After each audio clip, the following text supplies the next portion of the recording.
Welcome back to my channel. आज के दिन 1 मई 2024 को कुछ बहुत ही स्पेशल हुआ है।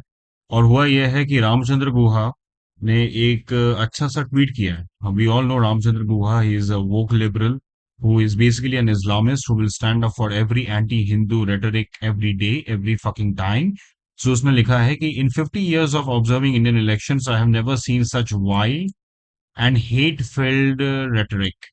Hate hate speech, hate filled rhetoric, जहां पे भी लिबरल्स ये बोले समझ जाइए कि कुछ प्रो हिंदू बात हो रही है या मुसलमानों की जो सच्चाई है उसको सामने लाया जा रहा है। बिकॉज अदरवाइज ये लोग सोते रहते हैं जिनको कुछ समझ नहीं आता है। Every day the ruling party and its top leaders plumb a new low.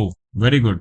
It is for Hindus above all to stand up and say these bigots do not speak in our name. आज रामचंद्र गुहा सारे हिंदुओं से appeal कर रहे हैं कि please खड़े होइए और बोलिए और please stand up against these extremely बिगेटेड leaders कि ये हमारे लीडर्स नहीं है, ये हमारे बिहाफ पे हिंदू कम्युनिटी को रिप्रेजेंट नहीं करते हैं।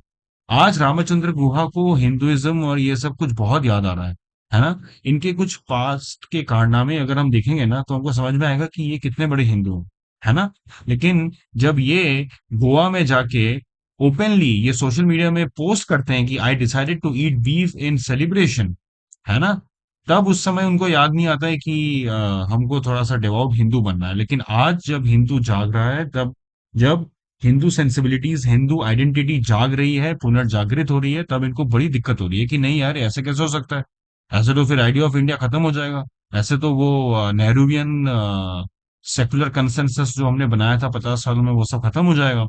तो ये इनकी सच्चाइयां हैं। ये 2018 का ट्वीट है इनका, और यहाँ पे ये ओपनली बीफ खा रहे हैं, है ना, क्योंकि ये तो हिंदू है, ये तो लिबरल हिंदू है। और आप इस देश में जब तक बीफ ना खा ले, जब तक हिंदू के रिलीजियस सेंटिमेंट्स को हर्ट ना कर दें, उस टाइम तक आप एक डिवोट हिंदू बन ही नहीं सकते, आप एक लिबरल बन ही नहीं सकते, है ना। लिबरलिज्म की पहली सीढ़ी है हिंदुओं को गाली देना। जो गाली नहीं दे सकता अच्छे से हिंदुओं को, वो कभी लिबरल बन ही नहीं सकता, है ना। और फिर उसके बाद जब ये तमिलनाडु का जो सीएम है स्टालिन, उसका जो बेटा है मतलब उदयनिधि स्टालिन, जब वो ये कहता है कि Sanatan Dharma is like malaria और dengue, it needs to be eradicated, उस समय किसी को याद नहीं आ रहा था कि यार ये हेट स्पीच हो रहा है, हेट फिल्ड पॉलिटिकल रेटोरिक आ रहा है और ये हिंदूज को नीचा दिखाया जा रहा है एक हिंदू मेजोरिटी कंट्री में ही। उस समय किसी को याद नहीं आ रहा था, आज बड़ा याद आ गया है। ये ये सिचुएशन हिंदूज की हुई है over the past many decades, और इसके लिए कहीं ना कहीं हिंदूज भी रिस्पॉन्सिबल है। हमने जाति के आधार पे बनी हुई पॉलिटिकल पार्टीज को वोट दे दे के उनको ये भुला दिया कि शायद कहीं ना कहीं हम जुड़े तो सनातन धर्म से ही हैं। हम किसी भी जाति के हो, किसी भी वर्ण के हो, किसी भी कास्ट के हो, कुछ भी हो, हम हैं तो हिंदू। हिंदू जब जागेगा नहीं, तब तक पॉलिटिशियंस उसको बांट के, उसके वोट को जातियों में बांट के उसका फायदा उठाता रहेगा। और यही हमेशा से होता है ना। जब उदयनिधि स्टालिन ओपनली कहता है कि Sanatan Dharma need to be eradicated, it is just like malaria और डेंगू, उस समय ये हेट स्पीच वाला जो ये पूरा नॉनसेंसिकल आर्ग्यूमेंट है हमारे आदरणीय लिबरल्स का, उस समय कहीं नहीं आता ये सब। क्योंकि हिंदू है, हिंदू को तो ये सब सुनना ही पड़ेगा, है ना। हिंदू ये सब नहीं सुनेगा तो फिर कहाँ जाएगा।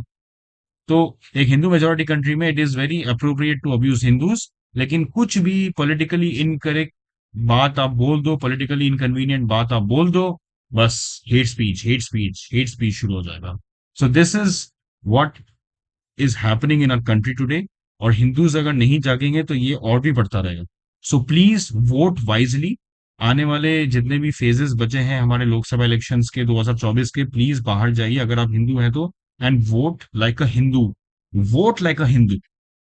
Stop this nonsensical thing about कि नहीं वो जॉब्स नहीं है, इकोनॉमी नहीं है, वो सब का क्या करोगे जब तुम खुद ही बचोगे नहीं। जॉब्स, इकोनॉमी सब कुछ है, जिसके पास कैपेबिलिटीज हैं, स्किल्स हैं, वो जॉब लेके जा रहा है। Vote as a Hindu first, और उस समय इन लोगों की अकल ठिकाने आएगी, है ना। आपने कभी नहीं सुना होगा कि ये किसी मुसलमान इलाका में जाके बोलते हैं कि नहीं जॉब्स और इकोनॉमी के लिए वोट दो, वो कभी नहीं बोलते हैं। वो कहते हैं वोट लाइक अ मुस्लिम, मुस्लिम के जैसे वोट दो। Hindus please wake up and smell the coffee, है ना। मतलब इससे पहले कि बहुत देर हो जाए, प्लीज जाग जाइए। Now that's it all for today. If you like the video, please like and subscribe to my channel and share this video, like this video. Thank you.